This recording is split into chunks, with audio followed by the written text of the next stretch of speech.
Premium battery અને EV વાહન સસ્તા કરવાનો સરકારનો નિર્ણય।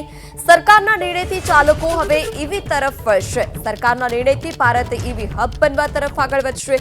સરકારના નિર્ણયથી ગ્રાહકોમાં પણ ખુશીનો માહોલ। એ નિર્ણય ખૂબ જ સારામાં સારો નિર્ણય છે, કારણ કે અત્યારે એવું છે અમુક લોકોને ઈવી લેવી હોય છે, પણ અમુક એમના જે રેન્જ આવે છે એની એ થોડી વધારે છે ત્યારે, એટલે કોઈ એફોર્ડ નથી કરી શકતા।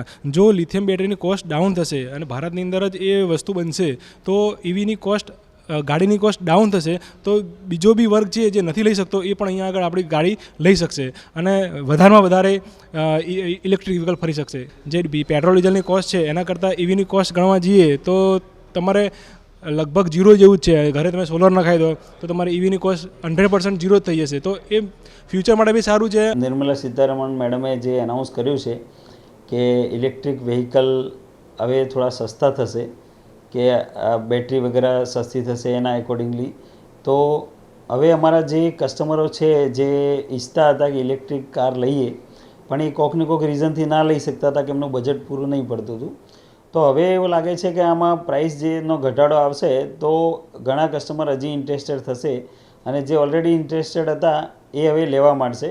તો હવે ઇલેક્ટ્રિક વ્હીકલનું વેચાણ વધશે અને એનાથી આપણે જે પોલ્યુશનના ઇસ્યુઝ છે એ પણ ઓછા થશે।